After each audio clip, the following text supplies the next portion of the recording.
बाबर आजम पाकिस्तान के सबसे बड़े ब्रांड इसलिए नहीं बन पाए या बन सकते हैं क्योंकि उन्हें अंग्रेजी बोलना नहीं आता। उनकी कम्युनिकेशन स्किल जो है वो खत्म है। ये मैं नहीं कह रहा हूं, ये पाकिस्तान में रावलपिंडी एक्सप्रेस नाम से मशहूर दुनिया के सबसे तेज गेंदबाज रहे शोएब अख्तर ने कहा है एक इंटरव्यू के दौरान। हालांकि शोएब अख्तर के बारे में भी कहा जाता है कि वो बहुत ज्यादा बोलते हैं। कुछ लोग मानते हैं कि वो कड़वा बोलते हैं पर सच बोलते हैं। कुछ लोग कहते हैं कि वो हर बात पे बोलते हैं। लेकिन शोएब अख्तर की फैन फॉलोइंग पाकिस्तान, इंडिया समेत दुनिया भर में, इसमें कोई दो राय नहीं है और उनके इंटरव्यूज सोशल मीडिया पर चर्चा का विषय बन जाते हैं। और नया इंटरव्यू जो है वो एक सुनो न्यूज करके वहां पर है, उससे उन्होंने दिया और उसमें उन्होंने ये बात कही कि बाबर आजम को आज के दौर में पाकिस्तान का सबसे बड़ा ब्रांड बनना चाहिए था, लेकिन बाबर आजम सबसे बड़े ब्रांड नहीं बन पाए क्योंकि उनकी अंग्रेजी जो है वो डब्बा गुल है। वो कॉन्फिडेंट नहीं है, वो मीडिया मैनेजमेंट नहीं जानते हैं और यही वजह है कि पाकिस्तान में आज भी जितने टेलीविजन एड्स हैं वो या तो शोएब अख्तर करते हैं या शाहिद अफरीदी या वसीम अकरम जैसे लोग करते हैं जिन्होंने इसे एक जॉब के तौर पर देखा है और जॉब की तरह ही इसे वो लेते हुए नजर आ रहे हैं। जबकि जो नए खिलाड़ी हैं वो जब मीडिया से संवाद करने आते हैं तो उनका डब्बा जो है वो पूरी तरह से गुल नजर आता है। अब शोएब अख्तर की बातों को लेकर चर्चा जो है बहुत तेज हो गई। हालांकि शोएब अख्तर पहली बार चर्चा में नहीं है और ना बाबर आजम को लेकर पाकिस्तान में पहली बार सवाल खड़ा हुआ है। ये दोनों चीजें वहां पाकिस्तान में होती रहती हैं। इससे पहले भी शोएब अख्तर ने शाहीन शाह अफरीदी को लेकर एक कमेंट किया था कि वर्ल्ड कप के फाइनल में जो वो आखिर के 2 ओवर नहीं डाल पाए थे उसको लेकर कहा कि वो शाहीन शाह अफरीदी की तरफ से गलत हुआ। उन्होंने एक बहुत बड़ा मौका छोड़ दिया अपने देश का सबसे बड़ा सुपरस्टार बनने का और उन्होंने कहा कि जी अगर मैं उसकी जगह पर होता तो मैं टखनों में इंजेक्शन लगवाता, उसके बाद गेंदबाजी करने आता, एक गेंद फेंकता, फिर गिरता, फिर खड़ा होता, खून निकलता, मुंह से पपतियां निकलती, लेकिन मैं इंजेक्शन लेता और अपने देश के लिए लड़ाई लड़ता रहता। मैं गेंद डालता, मैं लगातार डालता। लोग कहते कि तुम्हारा घुटना टूट जाएगा, करियर खत्म हो जाएगा, हो सकता तुम्हें मौत भी आ जाए, लेकिन मैं कहता कि वर्ल्ड कप जाने नहीं दूंगा। और क्योंकि शाहीन शाह अफरीदी गेंदबाजी नहीं कर पाए लिहाजा पाकिस्तान वर्ल्ड कप से बाहर हो गया, हार गया।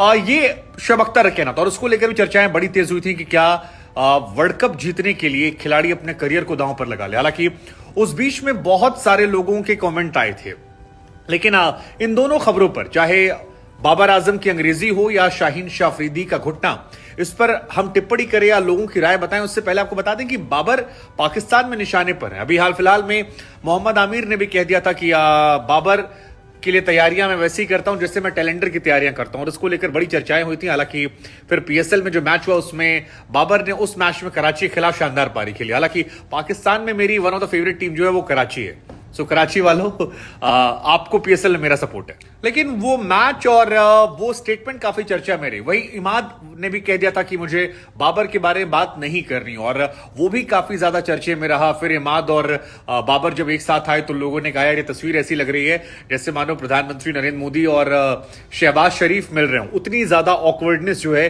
वो पाकिस्तान में ही 2 टीमों के बीच में देखने को मिल रही थी। लेकिन अब बात करते हैं शोएब अख्तर को लेकर।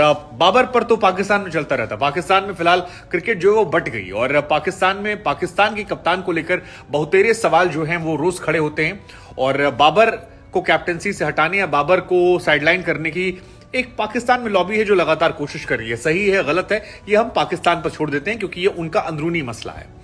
लेकिन जहां तक बात बाबर आजम की अंग्रेजी को लेकर है तो एक प्रशंसकों का बहुत बड़ा वर्ग है जिसने कहा यार कि हम लोग ना क्रिकेट वाले बहुत हवा बना लेते हैं अंग्रेजी को, लेकिन अगर हम इंटरनेशनल फुटबॉलर्स को देखें तो वो अपनी ही भाषा में बोलते हैं। अब देखिए ना, अगर कम्युनिकेशन स्किल सब कुछ होता तो क्या मेसी इतना बड़ा खिलाड़ी होता? मेसी तो आज भी अंग्रेजी नहीं बोलता है और फिर भी वो इतना बड़ा खिलाड़ी है।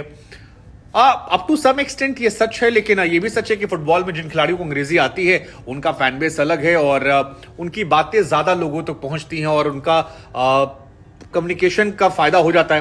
कई लोगों को लगता है कि इससे कोई फर्क नहीं पड़ता, अगर आप में टैलेंट है आप रिकॉर्ड्स बनाएंगे, दुनिया आपको सराखों पर रखेगी। तो हमारी आपसे सवाल है कि आपको क्या लगता है कि क्या जो पाकिस्तान में शोएब अख्तर ने कहा वो सही है? क्योंकि हमारे यहां भी आकाश चोपड़ा अच्छे पैसे कमा रहे हैं, गवास्कर जी की अंग्रेजी अच्छी है, वो हिंदी अंग्रेजी दोनों में अच्छा काम कर रहे हैं। जिन खिलाड़ियों को भी आता था उनको फायदा हुआ है।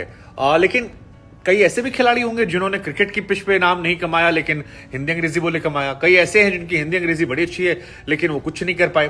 तो आपकी इस पर पूरा टेक क्या ये आप बताएगा। दूसरा, शाहीन शाह अफरीदी को लेकर जो अख्तर ने कहा तो उसमें भी कई लोगों का ये मानना है कि यार शाहीन की उम्र केवल 22-23 साल है और 22-23 साल की उम्र में वर्ल्ड कप के लिए अपना करियर दांव पर लगा देना, पूरा करियर खराब कर देना, ये बुद्धिमानी नहीं होती उस खिलाड़ी के लिए जो सिर्फ 22 साल का है। अगर वो शायद 31-32 साल के होते तो कर लेना चाहिए था। कुछ लोगों का कहना था कि यार क्रिकेट सिर्फ एक गेम है, स्पोर्ट्स है, वो जंग नहीं है, उससे मुल्क बन या बिगड़ नहीं जाएगा। सो क्रिकेट को एक गेम की तरह देखा जाए और गेम में जिंदगियां जो है दी नहीं जाती हैं, उससे प्यार मोहब्बत बांटा जाता है लोगों में। तो शाहीन शाह अफरीदी ने जो किया वो अच्छा किया था, शुएब अख्तर ज्यादा बड़बोलापन कर रहे हैं। तो हमें लगा इन दोनों बातों को लेकर या 3 बातों को लेकर आपसे राय लेते हैं। पहला, क्या पाकिस्तान ने बाबर आजम को जबरदस्ती निशाने पर लिया था? बड़े खिलाड़ी उसके बावजूद उन्हें टॉन्ट किया था। दूसरा, पाकिस्तान में जो शाहीन अफरीदी को लेकर कहा खेलना चाहिए था, 2 ओवर गेंदबाजी करनी चाहिए थी या कम से कम 1-2 बॉल तो फेंकनी चाहिए थी, फिर देखना चाहिए था, वो सही था। और तीसरा सवाल जो है वो अंग्रेजी वाला कि क्या अंग्रेजी सीखनी चाहिए पाकिस्तानियों को?